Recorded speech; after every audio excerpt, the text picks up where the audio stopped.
Bismillahirrahmanirrahim. Assalamualaikum warahmatullahi wabarakatuh. Salam sejahtera untuk kita semua. Selamat malam.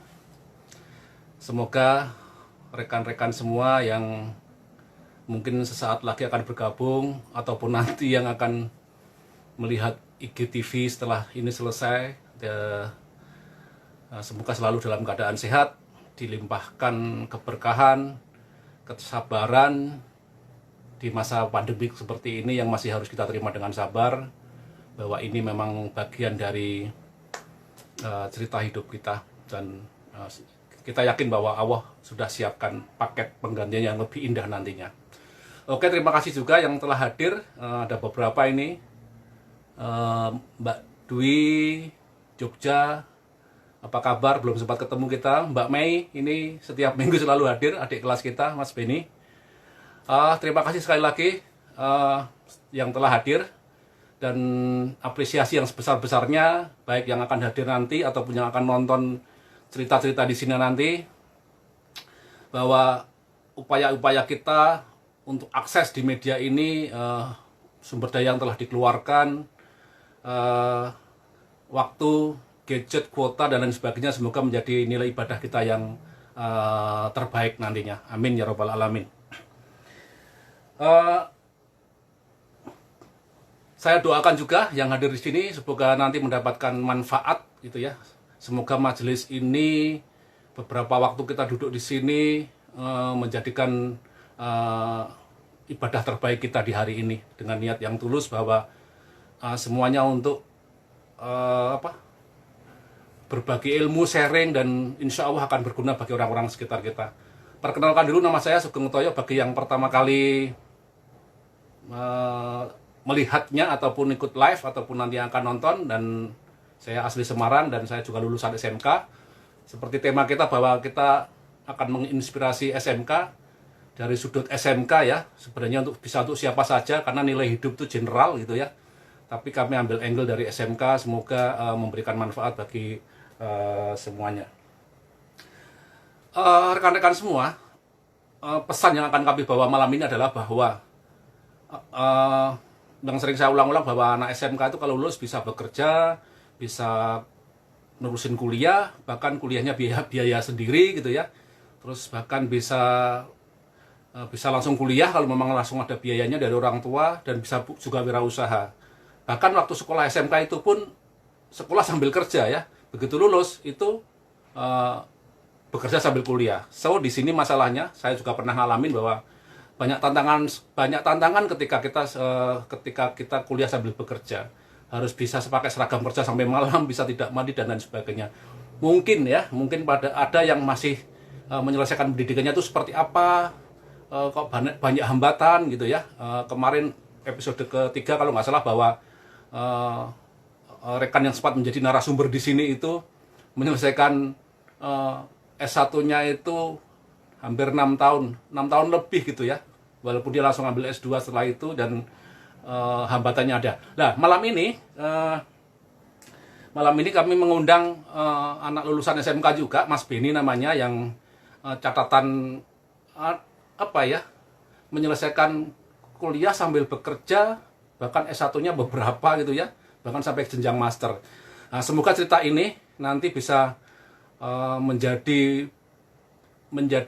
penyemangat ataupun cahaya baru bagi adik-adik yang mungkin nanti akan kuliah sambil bekerja sambil kuliah, atau mungkin saat ini yang sedang kebingungan, langkah semangatnya mungkin udah mulai padam atau meredup gitu ya. Nah, kenapa saya panggil Mas Beni? Karena Mas Beni ini menyelesaikan S1-nya lebih dari 2 kalau nggak salah. Oke lah, untuk nggak berpanjang lebar, akan saya langsung panggil Mas Beni ya. Semoga kayaknya sudah ada di sini. Mas Edwin Lilo, waduh, mari nyepur meneh bro. Aduh, masih riwah Mas Edwin. Nanti pasti kita ketemu lagi satu bangku ya. Mbak Amel, terima kasih. Oke, langsung saya panggil Mas Beni. Bismillahirrahmanirrahim. Oke, bismillahirrahmanirrahim.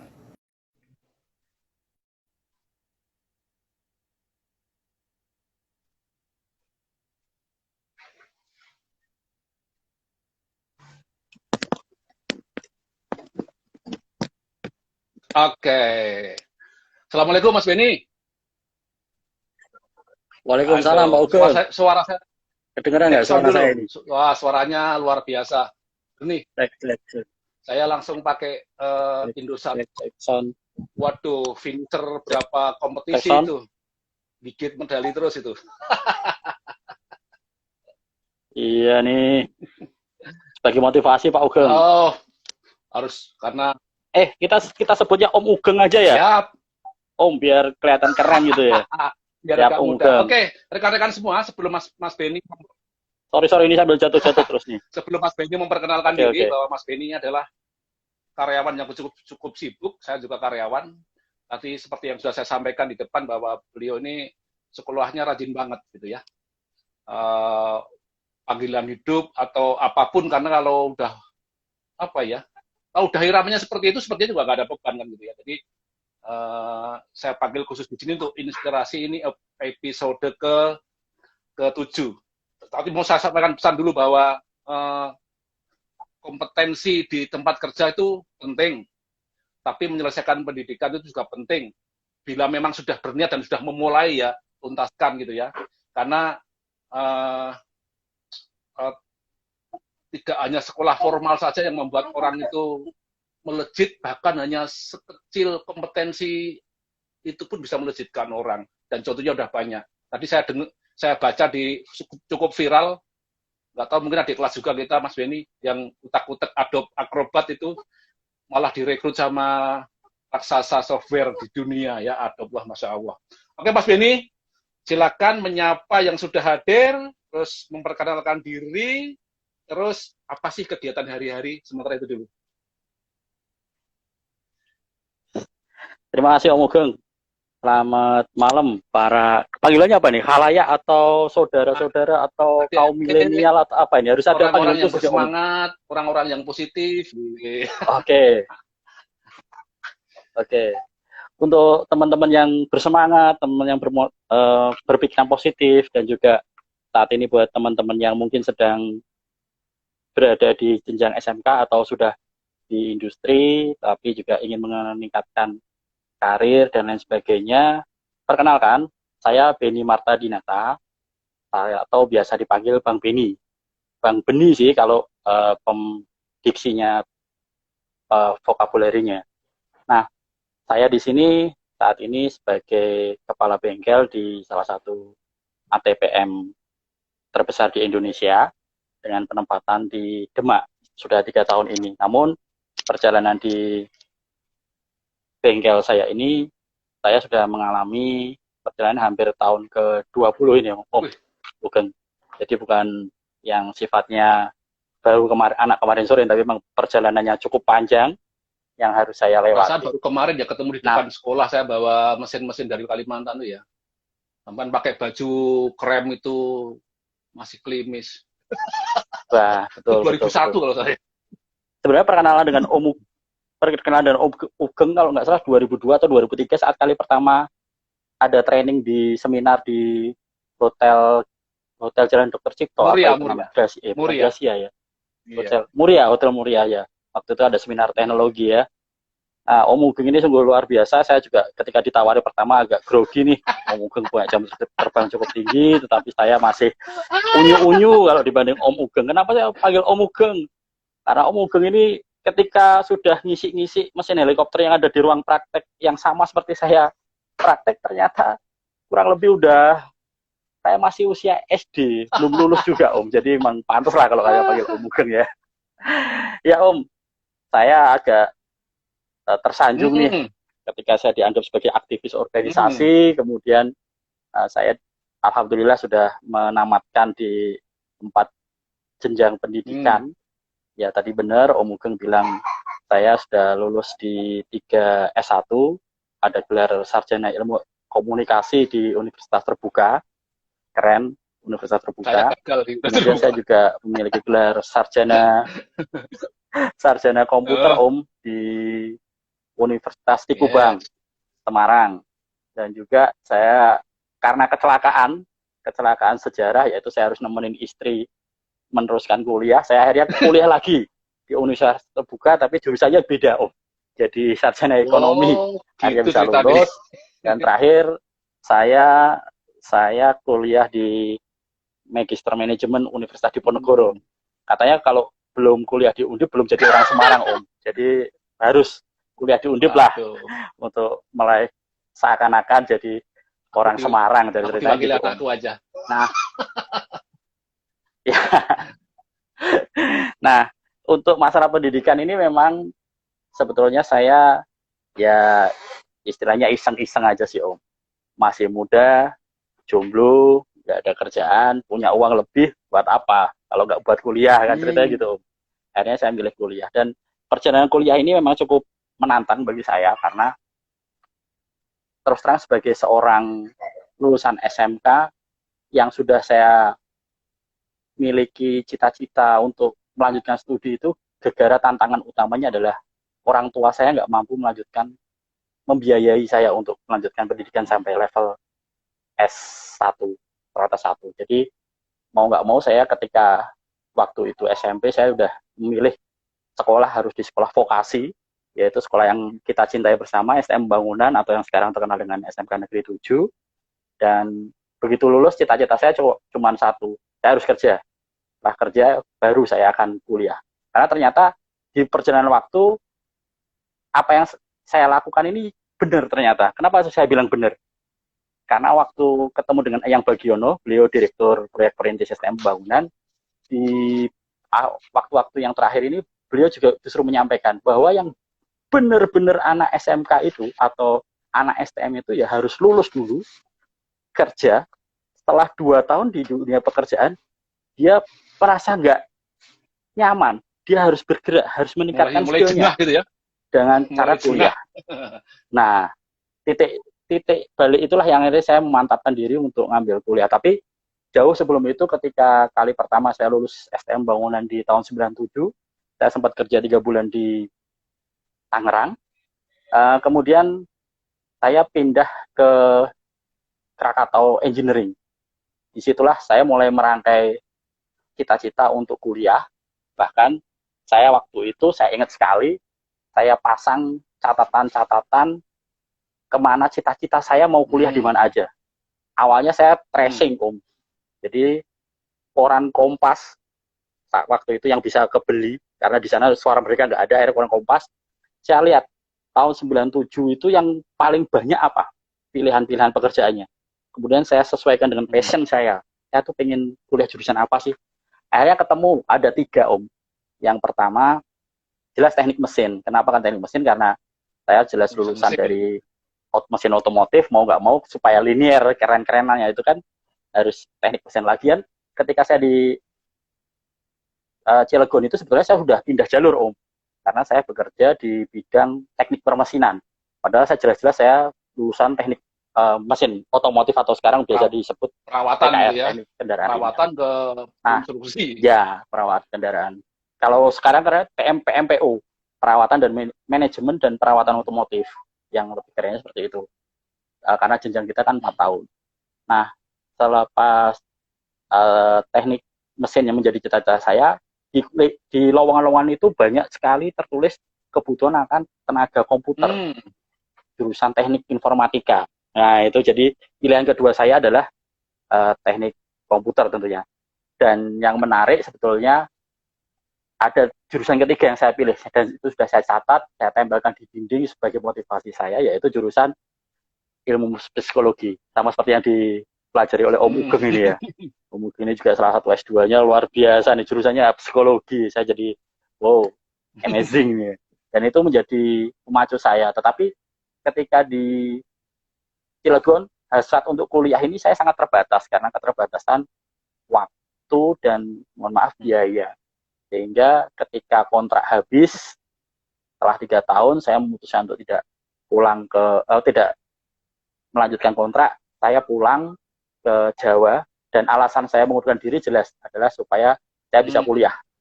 Meskipun saat itu nggak terbayang saya kuliah apa. Dan perjalanan waktu ketika pulang ke Jawa, sambil menunggu proses keluarnya surat keterangan kerja, saya iseng-iseng ikut pembelajaran di Polines, Om. Politeknik Negeri Semarang, jurusannya teknik mesin. sudah 3 tahun nggak sekolah sama sekali, jadi bingung. Ikut waktu itu ada semacam pembelajaran untuk persiapan ujian masuk, dan saya ya udah saya coba-coba. Dan ternyata saya dari uang saku yang saya tabung waktu itu, saya akhirnya ikut daftar di Polines. Dan di Polines, saya alhamdulillah bersyukur setelah 3 tahun tidak sekolah, tidak pegang buku, saya bersaing dengan sebegitu banyak pendaftar, saya dapat nomor urut 116. Padahal yang terima hanya 96 atau 4 lokal, 2 pagi, 2 sore. Dan saya di 119 atau cadangan ke-20. Tuh pupuslah keinginan kuliah saya. Ya sudah, sambil menunggu selesainya masa kontrak, saya juga coba-coba apply lah di perusahaan-perusahaan, dan alhamdulillah saya bisa masuk di grup Toyota Jawa Tengah, PT Nyuratna Motor. Dan waktu itu beriringan dengan ketika saya harus tes di Astra Honda Motor. Karena waktu itu saya cuma berdoa pada Tuhan, ya Tuhan tunjukilah saya pilihan yang terbaik. Dan ternyata benar, saya kali pertama yang manggil setelah tes secara berurutan antara Nyuratna Motor dan Astra Honda Motor, Nyuratna. 2 minggu setelah saya keterima Nyuratna, saya keterima di Honda, Astra Honda. Nah, ini mungkin kali pertama dalam sejarah ketika saya, kalau orang kan seringnya bikin apply lamaran. Kalau saya bikin surat pengunduran diri dari panggilan kerja dengan alasan saya sudah terima kerja. Nah, ini menurut saya sudah memang nggak tahu nih Om, sudah dari awal saya pengen seperti itu. Nah, lanjut ketika awal-awal kerja, ya saya ngikuti lah. Nah, yang menarik sebenarnya gini Om, ketika saya kerja di Nyuratna Motor itu sebagai general administrasi, jadi bukan di level teknis, tapi saya tenaga administrasi. Nah, di tenaga administrasi ini 3 bulan pertama saya diberi tantangan untuk create kegiatan regional skill contest, yaitu kontes teknisi untuk kategori body repair dan teknisi pen repair. Nah, di situ saya merasa, wah, perusahaan ini sangat cocok dengan saya. Kenapa sangat cocok? Karena ternyata apa yang saya persiapkan di perusahaan ini adalah kilas balik dari kegiatan aktivitas selama di SMK atau di STM. Karena seperti yang Om Ugeng tuliskan tuh di promonya yang begitu sangat dahsyat. Saya adalah aktivis organisasi. Iya bener Om, saya aktivis Om. Dulu saya ikut pramuka, dulu saya ikut PMR, karena itu ada jenjang ada kegiatan sampai ke nasional ya Om. Tapi juga di perjalanan waktu, saya juga terpilih jadi sekretaris koperasi, kemudian saya juga jadi Stima itu kegiatan kajian ahad pagi di kerohanian Islam, kemudian juga sampai jadi Dewan Formatur MPK, bahkan menjadi wakil ketua MPK perwakilan organisasi. Jadi ya akal-akalnya teman-teman lah di organisasi itu apa-apa bisa lah, akhirnya dia bisa. Tapi selain itu sebetulnya saya juga sempat membantu untuk tim akses itu majalah dinding, untuk membangun mewujudkan majalah dinding, dan ada kontraknya sampai dengan 1 tahun, tiap bulan harus terbit. Nilainya nggak banyak waktu itu, 13.000 Om. 13.000 itu kontrak setahun, padahal bayaran SPP kita terakhir saya kelas 4 itu 9.900 atau 10.000 kurang 100. Nah, yaitu Om, dari kegiatan-kegiatan itu saya merasa cocok, wah ini memang bidang saya kegiatan administrasi saya kembangin, saya terus. Kemudian saya melihat bahwa, wah kalau saya gini-gini terus, ya bakalan gini-gini aja. Kenapa? Karena saya lihat ada beberapa posisi yang diisi oleh teman-teman yang manajemen training yang notabene lulusan D3, lulusan S1. Nah, kalau saya cuma D3, saya cuma modal SMK, agaknya harus saya gali lagi nih Om, supaya saya bisa punya nilai jual yang sama. Akhirnya saya milih untuk kuliah. Dan kuliah pun terpaksa saya harus cari kuliah yang murah Om. Ya karena tahu sendiri lah, orang-orang awal di SMK itu berapa sih gajinya. Tapi semangat untuk kuliah ini yang tetap saya jaga. Dan kuliah pertama saya sebetulnya yang nggak lulus Om. Saya cuma sebatas sampai mid semester.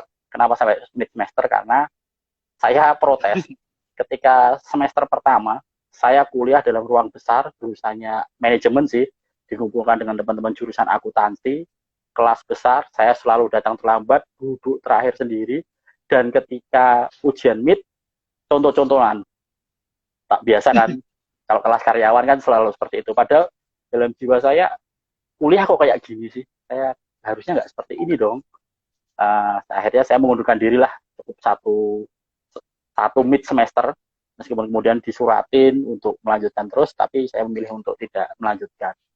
Nah, perjalanan selanjutnya saya cari kuliah yang sekiranya bisa disambi lah. Kalau tadi kuliah yang tatap muka, ternyata ketemunya seperti itu. Akhirnya iseng-iseng saya dari perjalanan waktu punya motor, pas keliling-keliling, ketemulah ada spanduk universitas terbuka. Karena saya penasaran terbuka apanya nih. Akhirnya saya memilih untuk mempelajari lah. Dan mempelajari pun akhirnya saya masuk di universitas terbuka, jurusan masih sama karena saya berpikir karena saya ada di kegiatan yang administratif sesuai berkaitan dengan manajemen, maka saya ambil ilmu manajemen. Nah, ketika ilmu manajemen ini saya pilih, alhamdulillah cuma berlaku satu semester sampai dengan ujian saya ikuti polanya seperti apa. Dan dulu benar-benar PJJ murni karena tidak ada tatap muka, benar-benar tutorial kan ya itu kita secara tanpa hanya tutorial aja, buku padomannya sinau dewe.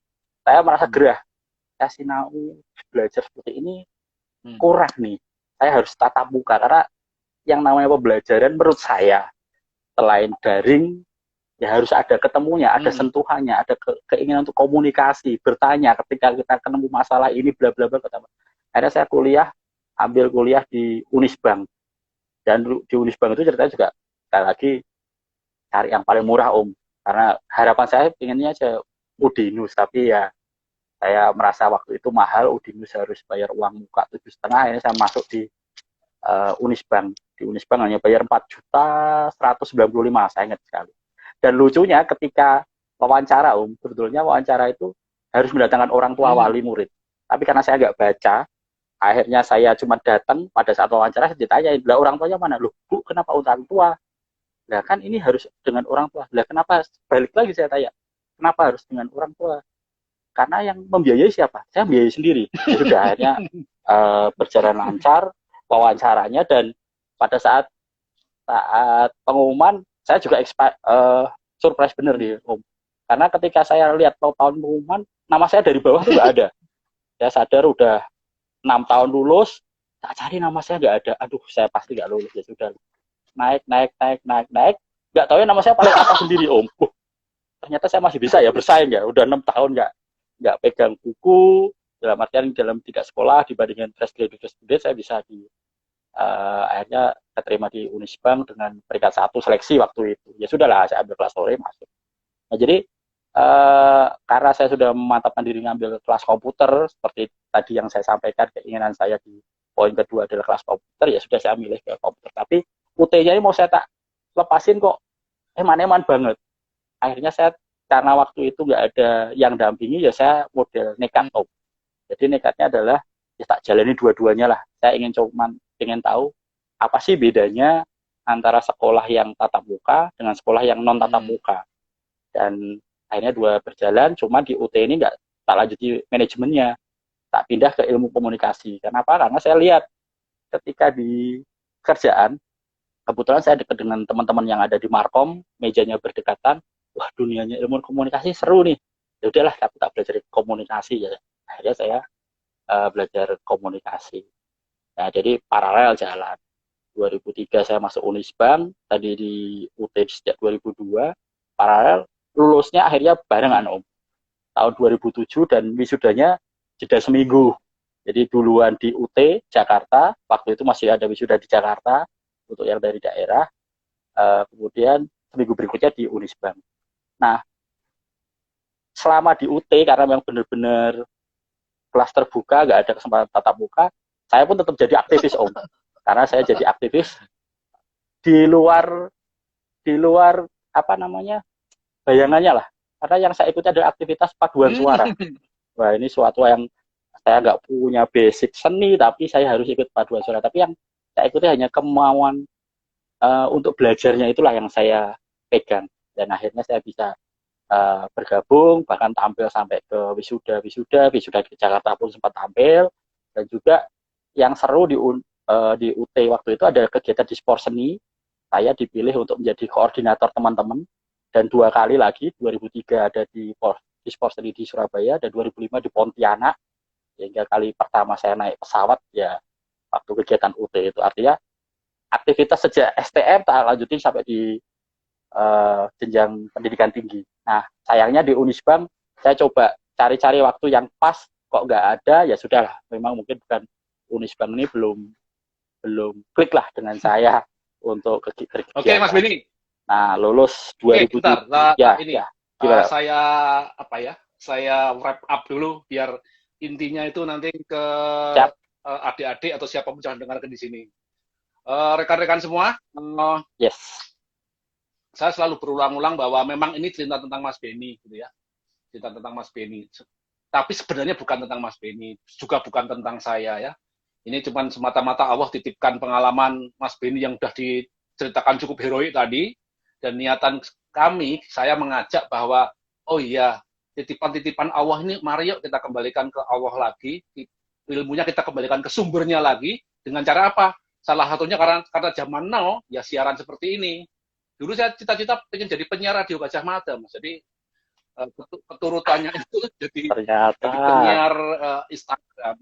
Tersalurkan ya. Oke, sebentar. Tadi memang nggak salah kan saya tulis aktivis. Nggak salah. Jadi kemarin ada juga adik kelas itu cerita bahwa ketika dia salah masuk STM, terus dia malah jadi ketua OSIS, dia ngomong ini gue banget ini. Kenapa? Waktu di SMP dia itu ketua OSIS gitu kan. Begitu di SMK ketua OSIS juga. Saya juga ketua OSIS, iya, Om. Kamu ketua OSIS kan? Saya di SMP juga ketua OSIS. Ada itu, masih ada tuh anaknya dia di imigrasi Ngurah Rai itu. Kemarin Mas Aulia itu. Om Aulia ya. Aulia ya. RW sama saya. Di Bali ya. Oke. Satu RW sama saya. Oke. Dan ini rekan-rekan yang nggak saya ini di luar pikiran saya. Masuk universitas terbuka jadi aktivis juga. Sempat keliling-keliling Indonesia paduan suara.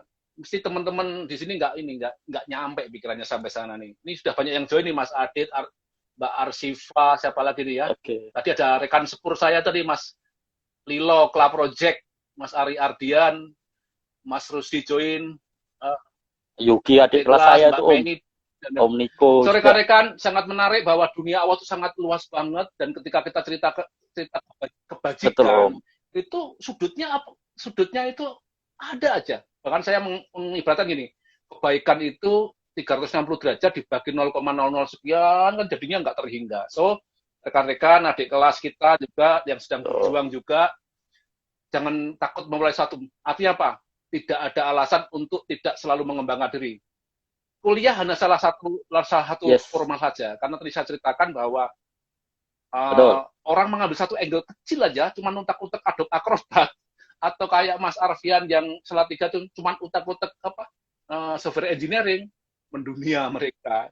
Jangan takut rekan-rekan, tambah lagi tadi jadi aktivis organisasi. Ya, waduh, aku nggak bayangin tadi di universitas terbuka bisa jadi apa itu? Apa? Paduan suara. Bener, Om. Aku juga nggak tahu kalau ada kegiatan, Om. Jadi bilangnya gue banget juga nih bisa keliling-keliling. Jadi terus gini, satu lagi sebelum saya lanjutkan, patron sesepuh kita. Jadi bahwa mazhab kita, anak SMK kalau lulus itu kerja beberapa tahun terus kuliah. Maksudnya mazhab itu tidak harus, tetapi sebagian besar seperti itu. Karena ternyata yang ada di sini sebagian besar bukan seperti itu. Ya termasuk saya juga. Jadi kuliah mungkin jangan hanya beberapa tahun, puluhan tahun juga, saya hampir 10 tahun lebih baru kuliah. Jadi itulah anak-anak SMK gitu ya. Kami nggak akan dikotomi itu SMA, SMK ataupun politeknik ataupun university. The value is general ya, bisa untuk siapa saja. So, Mas Beni, tadi banyak pertanyaan yang mau saya tanyakan, cuma sudah diceritakan, jadi saya senang. Artinya nggak perlu nanya lagi gitu. Terlalu advance saya, Om ya. Terlalu advance, terlalu bersemangat, Om. Ini ada Om Aji, teman saya kuliah, teman kerja saya juga Om Aji Nasmoko itu Om. Lama nggak mampir, saya mampir di mobil terus. Iya nih Senengnya Om. ini mewawancarai aktivis, jadi ringan saya. Oke, selanjutnya Mas. Ceritakan Gimana, Om? waktu kuliah S1 dan biar rekan-rekan itu ketika memilih sesuatu kan harus membayar sesuatunya. Ketika memilih kuliah kan membayar lelahnya kan. Yes. Jadi ceritakan ketika kuliah S1, Yes. perjuangan apa atau mungkin ada suatu angle atau poin atau spot yang akan diceritain ketika lelah-lelah, ketika motivasinya itu mungkin turun dan mungkin bangkit lagi. Ketika turun itu bagaimana? Dan yang membuat bangkit lagi itu kira-kira apa biar adik-adik yang mendengarkan di sini tuh bring something after this time gitu, jadi ada sesuatu yang bisa langsung diaplikasikan, not just speak. Kalau speak kan tidak hiburan itu ya. Oke, jadi tadi saya ulangin cerita jungkir baliknya mungkin pada titik nadir mau bangkit lagi gitu ya, terus ketika semangat itu ingat apa gitu, terus dan nanti biar bisa dibawa adik-adik kita. Silakan Mas Beni. Oke. Yang pertama Om, aku mau cerita nih terkait kenapa kuliah itu penting versi saya ya Om ya. Ini menjadi supaya insight juga buat teman-teman, karena tadi Om Ugeng kan udah nyampe bahwa ya siswa SMK itu lulusannya sekarang bisa jadi BMB, bekerja, melanjutkan kuliah, atau wirausaha. Ya ini kan menjadi konsep terbarukan terhadap SMK bisa, itu kan menjadi patternnya adalah BMB itu. Nah, saya sudah bisa bekerja, saya saat ini sudah bisa menyelesaikan kuliah, dan juga kalau wirausaha masih belum bisa karena saya mentalnya masih mental karyawan. Tapi kenapa itu kuliah penting? Menurut saya sih ada tiga hal kenapa kuliah itu penting.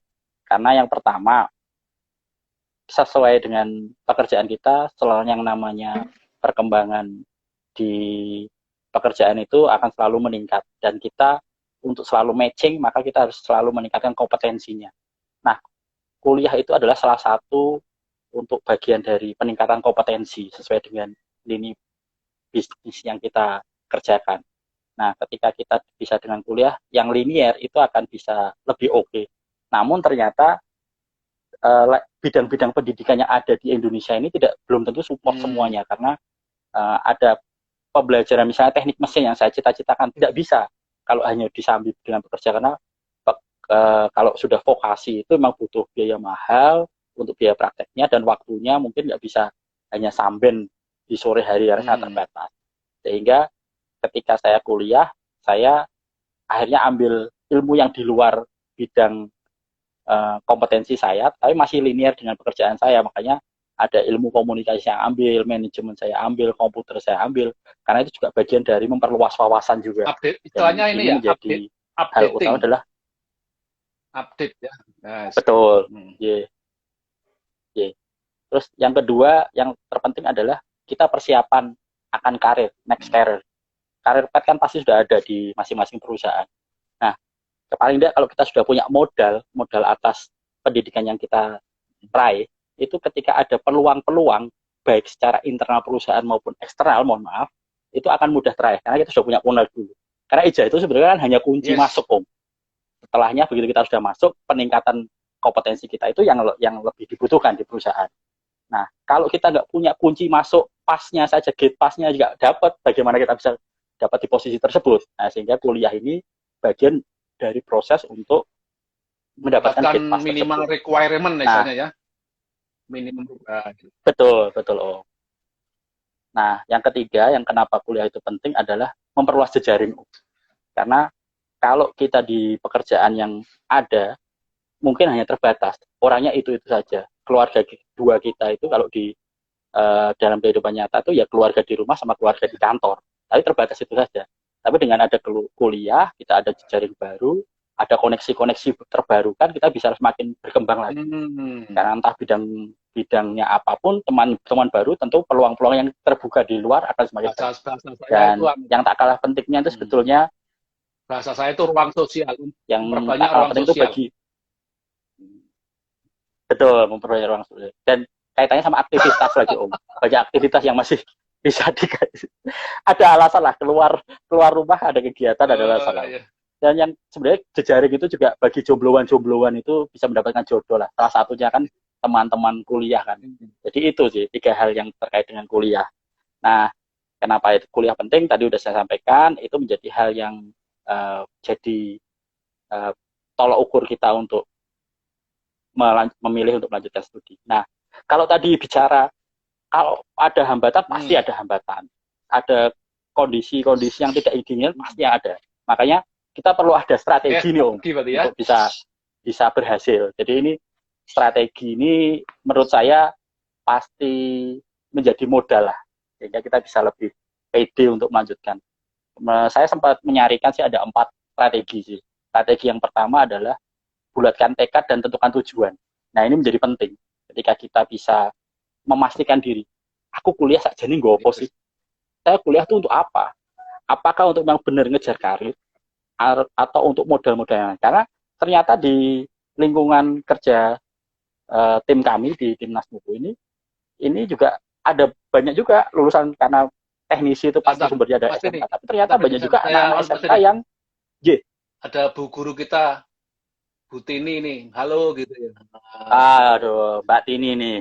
Siap, guru bahasa Inggris yang memberi nilai saya 8. Yang saya selain Pak ini. Almarhum. Iya. Ya lanjut. Oke, saya lanjut Om. Bulatkan tekad. Kalau kita sudah jelas, ya bulatkan tekad, tentukan tujuan, karena teman-teman teknisi di tempat kami itu banyak juga yang kuliah dan jurusannya macam-macam. Ada yang psikologi, ada yang hukum, ada yang manajemen pasti, dan mereka juga gelarnya S1 tapi mereka kuliah meskipun hanya saat ini sedang posisinya ada di teknisi. Dan itu menjadi poin penting bagi kita bahwa tujuan mungkin apa toh kuliah. Nah ini menjadi penting, termasuk ketika menentukan pilihan jurusan itu adalah bagian dari salah satu kita melinearkan dengan career path atau kita memang ada hal lain yang harus kita lakukan. Nah yang kedua strateginya tentunya adalah kita harus mendapatkan izin atasan. Ini penting.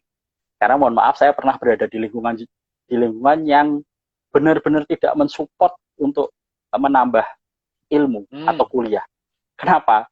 Karena ternyata berdasarkan pengalaman, orang kalau kuliah itu mementingkan kuliahnya sehingga mengabaikan pekerjaannya. Itu. Nah, karena mengabaikan pekerjaan, akhirnya kan nggak fokus, kehilangan fokus pada saat bekerja. Nah itu yang menjadi salah satu pertimbangan atasan yang tidak mensupport. Atau ada hal lain, ternyata teman-teman yang sudah kuliah ini ternyata menjadikan hanya batu loncatan. Dia pindah ke perusahaan lain yang sesuai dengan tadi saya bilang kan, karena persiapan dengan pemetaan karirnya, entah karir di perusahaan yang sama atau karir tempat lain. Nah ini ternyata banyak bukti-bukti seperti itu, akhirnya atasan nggak mendukung. Meskipun saya sebagai seorang pembelajar, ketika ada tim yang meminta izin, langsung saya serta-merta udah langsung berangkat kuliah. Nggak pernah saya halang-halangi. Silakan ambil kuliah jurusan apapun, silakan dinikmati prosesnya, pembelajarnya, karena saya bisa tahu perjuangan juga ketika harus kuliah.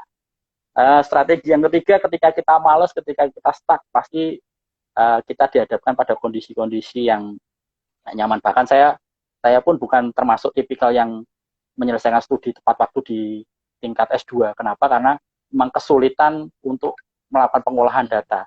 Ketika sudah runtut-runtut memilih proposal tesis, ternyata begitu tesis jadi, harus pengolahan datanya nggak bisa terbaca. Nah, itu jadi tantangan. Makanya ketika untuk antisipasi hal tersebut, kita harus mendisiplinkan waktu untuk bisa mengikuti kelas dan juga menyelesaikan tugas-tugas yang diberikan kelas. Karena, mohon maaf nih, instansi pendidikannya dari kita masih birokratis banget atau masih jadul polanya. Kenapa? Harus masih mengikuti dosen, apalagi dosen-dosen yang senior. Kalau dosen-dosen yang muda kayak Mbak Tini atau Om Pak Komar itu mungkin masih milenial, masih bisa lah ikuti pola-pola sekarang. Tapi kalau dosen-dosen ketemu dosen-dosen di perguruan tinggi ketemu yang mohon maaf saklek-saklek bakalan susah. Ya, itu butuh sinkronisasi pendisiplinan diri kita. Apalagi ketika dulu belum zaman-zamannya daring, saya sih di UT generasi kedua sudah mengalami daring di awal.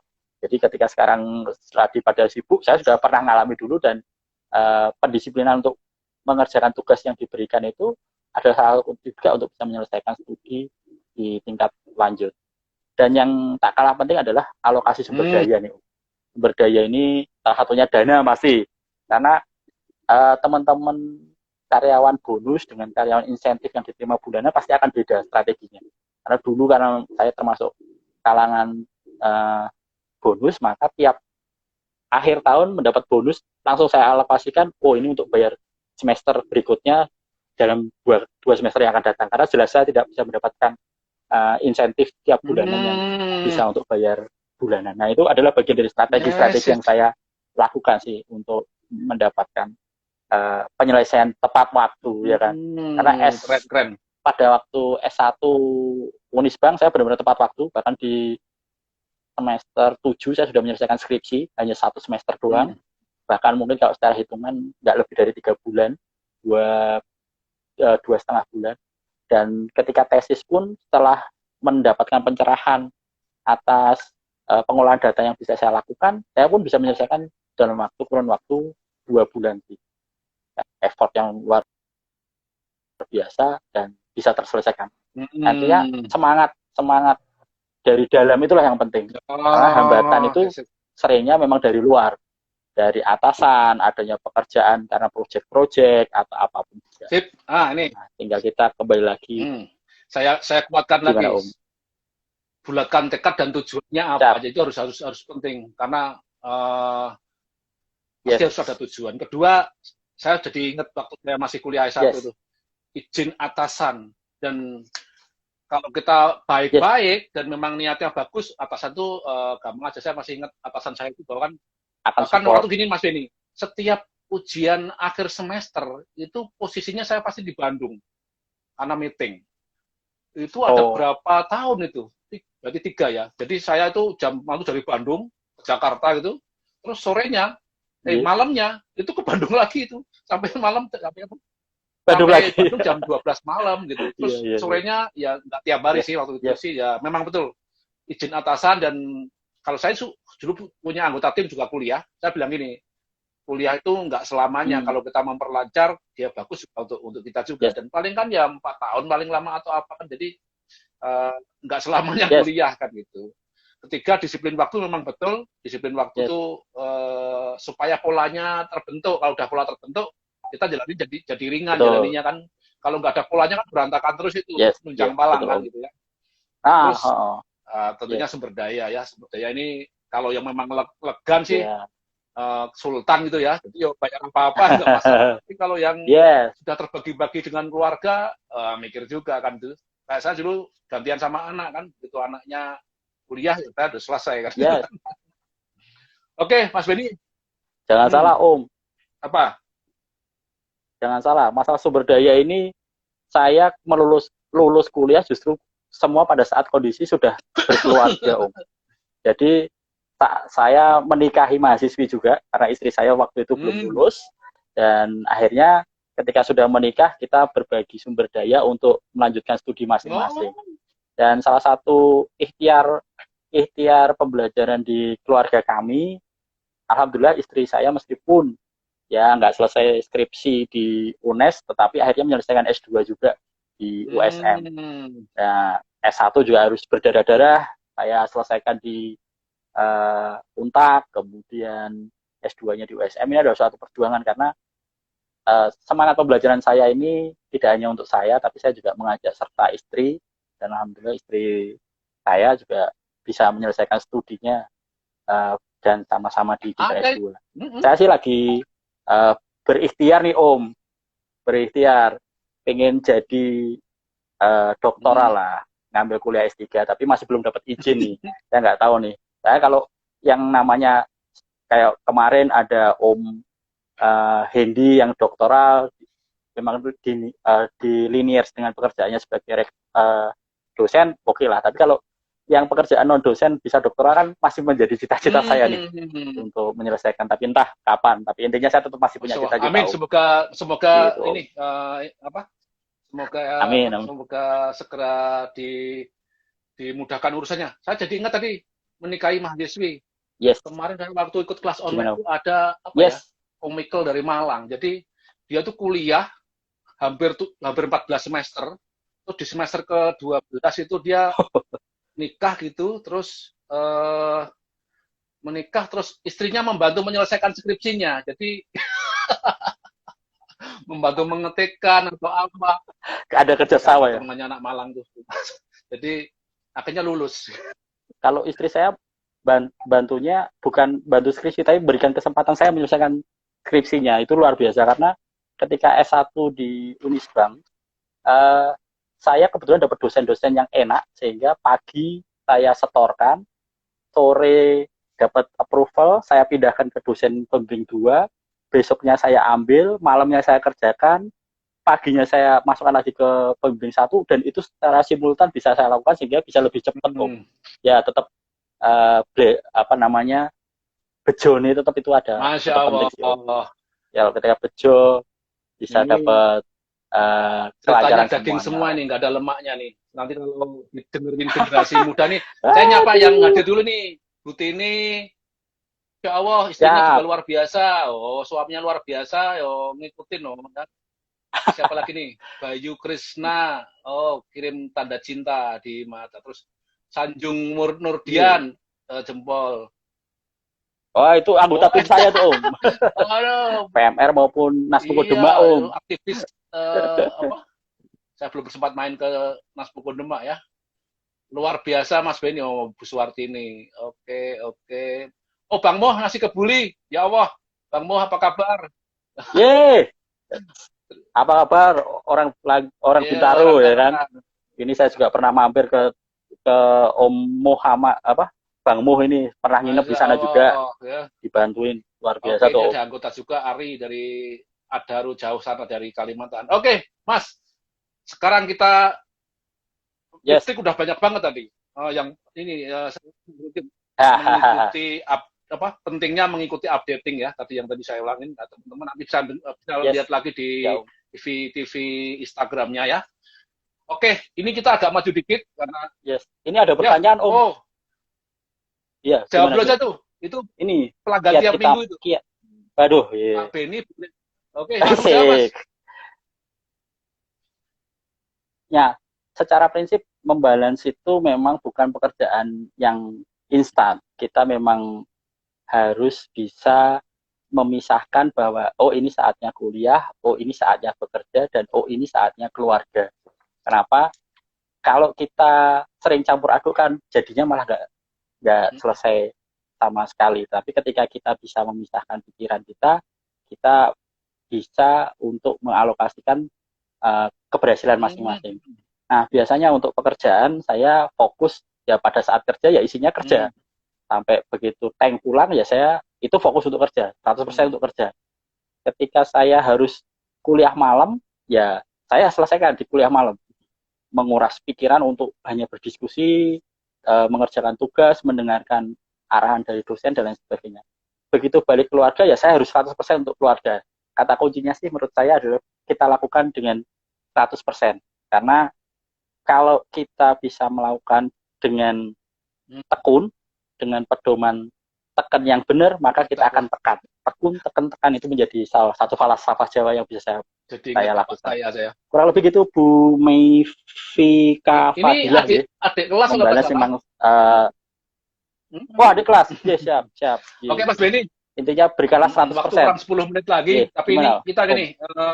Waduh. Gak apa-apa, tapi ini tadi udah padat, udah daging semua. Sekarang ini kita agak ke depan ini.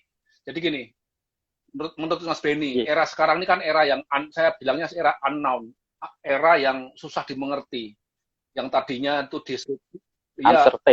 disrupsi itu adalah antara perkembangan penduduk milenial banyak, tambah teknologi, sehingga pola pemenuhan kebutuhan begitu drastis berubah, ada istilah disrupsi kan gitu ya. Jadi utamanya perusahaan yang ditunjang teknologi itu bisa melesat, bisa turun gitu ya. Tambah lagi sekarang COVID, Mas. Jadi sekarang jadi milenial plus teknologi plus COVID. Nah, sekarang relevansinya gini. Teman-teman SMK ini yang mungkin masih sekolah atau sedang berkarir awal-awal ya, yang belum belum punya dudukan yang matang gitu ya. Tadi saya kan menghasilkan tadi Mas Benny bilang uncertain kan, jadi fuka banget, volatile, Yes. uncertainty, terus complexity and ambiguity. Nah sekarang ini supaya adik-adik kita yang di SMK ini sekarang tenang menjalani bahwa jangan takutlah karena masih ada peluang gitu ya. Jadi menurut Mas Benny apa relevansinya dan apa pesan untuk adik-adik kelas yang mau lulus dan terutama yang sedang membangun karir gitu, Mas Benny, silakan. Yes. Ini sebenarnya balik lagi ke latar belakang, Om. Kenapa jadilah aktivis kalau saya? Kenapa? Karena jadi aktivis itu salah satu lahan yang paling luas untuk kita belajar tentang kegiatan soft skill. Karena terkadang pendidikan yang diberikan oleh guru-guru kita itu di pola lama lebih banyak merangsang tentang hard skill. Dia soft skill ini harus dilatih dengan kegiatan-kegiatan aktivitas yang bisa kita lakukan selama menjadi siswa. Nah, karena sebenarnya apa yang kita pelajari di lingkungan organisasi, kalau dulu saya diajarkan dengan istilah POAK, Planning, Organizing, Advocating, dan Controlling, ketika masuk ke industri ternyata linear dengan PDCA-nya, Plan, Do, Check, Action. Artinya ini kan modal sosial yang harus kita punyai karena dengan cara kita melatih soft skill selama di pembelajaran di dunia pendidikan. Karena mohon maaf saya pernah baca literasi, tapi saya lupa sumbernya, itu mensyaratkan bahwa ketika pekerjaan itu paling hanya menggunakan 10% dari kemampuanmu. Sisanya adalah hal-hal yang lain. Nah, hal yang lain ini kata kuncinya sebenarnya ada 3 sih. Attitude, skill, dan knowledge. Attitude yang paling penting. Nah, attitude ini dibangun dengan cara kegiatan-kegiatan soft skill yang kita latih selama berorganisasi. Kemudian skill ini kita dapat dengan cara ilmu terapan. Karena juga ada penelitian juga yang menyampaikan bahwa sebenarnya pekerjaan yang dilakukan dalam keseharian itu hanya mengulang-ulang saja. Karena kompetensi kita itu hanya 2 tahun saja. Sisanya itu mengulang-ulang saja apa yang kita lakukan dalam 2 tahun sebelumnya awal masa kita bekerja. Nah, dan begitu di sebagai ASK tadi, knowledge itu harus selalu kita lakukan, kita harus bisa selalu mengembangkan kompetensi, salah satunya dengan kuliah. Sehingga kita bisa selalu adaptif. Karena kata kunci saat ini adalah adaptif. Kalau kita tidak bisa mengikuti kegiatan-kegiatan yang adaptif terhadap kondisi-kondisi ini, kita akan selesai. Ada COVID, kita doing nothing, ya kita akan selesai. Tapi ketika kita melihat COVID itu ada peluang, kita banyak melihat kan Om di sekitar kita, bagaimana justru bisa jualan produk-produk yang kita punyai lewat digitalisme. Itu adalah salah satu anugerah dari pandemi ini, ya kan. Artinya adaptif ini menjadi pengembangan dari sisi knowledge, kompetensi ini. Dan saya sih merasa bahwa ketika saya mengalami hambatan, pilihannya adalah saya akan membuat jurang di belakang kaki saya dan saya beri jarak sejengkal. Sehingga pilihan saya hanya akan lari maju ke depan atau saya akan berdiri diam. Karena berdiri diam pilihannya saya akan ke timpa angin dan akan jatuh. Makanya itu akan saya lakukan terus. Dan seringkali kita akan merasa, aduh, saya ketemu tembok nih. Aduh, saya harus apa nih? Saya bingung. Sadarilah bahwa yang namanya tembok itu masih bisa dilewatin. Entah kita cari tangga untuk melompat, entah kita mengikis tembok itu untuk mencari jalan, itu yang bisa kita lakukan. Daripada kita hanya mundur cari jalan liar nih, atau bahasa keren yang sekarang kan golek jalan liar nih. Karena belum tentu jalan yang kita pilih juga jalan yang terbaik. Selain ada tantangan yang ada di depan kita. Yes. Itu sih Om. Sehingga yang penting adalah selesaikanlah apa yang kamu mulai. Seperti prinsip saya, ketika sudah kita menekan titik on jam untuk lari atau bersepeda, maka saya harus menyelesaikan sesuai dengan target yang ada. Itulah yang mensemangati saya di belakang saya ini. Memang saya pasang medali-medali yang saya dapatkan 3 tahun terakhir ini Om. Untuk kegiatan-kegiatan running maupun riding. Sama Mas Hendy itu ada 2 hal tuh yang penting ini. Kalau kita berlabuh, kapal dibakar dan nggak bisa balik lagi biar semangat. Jadi kedua, kalau kita jatuh ke jurang, kata Mas Hendy itu, ya nggak bakal jurang lagi. Itulah titik balik katanya gitu. Luar biasa. Ya, Terus gini lagi nih, ya, betul Om.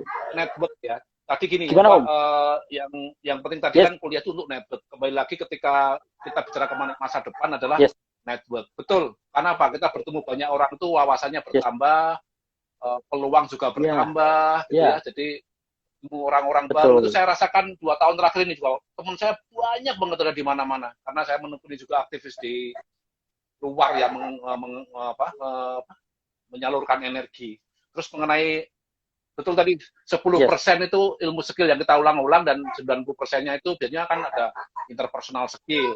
Nah, interpersonal skill itu kan dapatnya ketika kita di tesnya ketika di network itu yes, di yes, ketemu banyak orang tadi. Kan interpersonal nggak bisa dites kalau nggak ada orang lain gitu yes, ya. Tadi Bu Tini bilang di betul. mana tadi? Anak-anak aktivitas sekolah biasanya anak-anak yang bersemangat lebih punya karakter berjuang. Itu udah itu apa tuh kalau di penelitian hipotesisnya terbukti gitu ya Mas ya. Ya meskipun efeknya masih ketika masih di bangku sekolah, saya diberi stempel eh, STM jurusan OSIS karena lebih mementingkan dispensasi kegiatan daripada pendidikannya. Tapi ternyata itu bisa kita manfaatkan Om. Oke, Mas Beni Gitu Om. sudah luar biasa. Ini kalau di Oke Om, kalau ya di mungkin. Oke.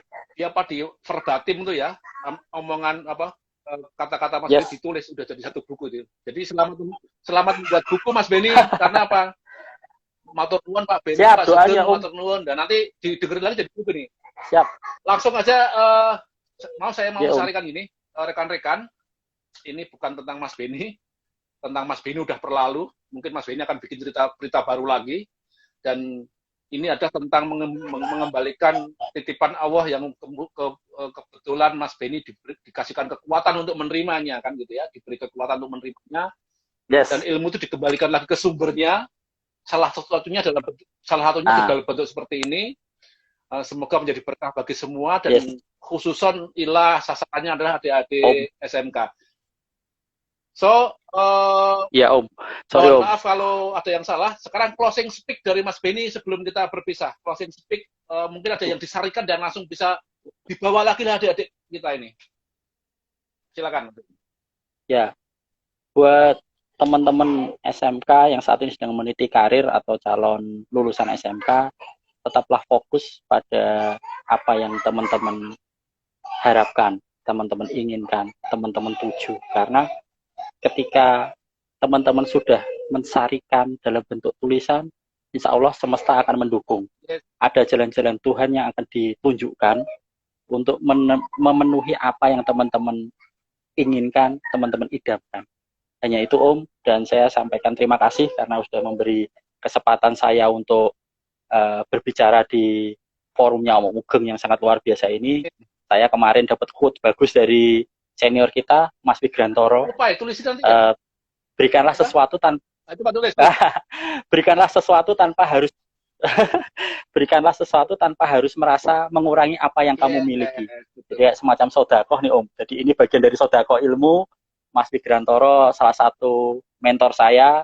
Saya sangat kagum pada beliau.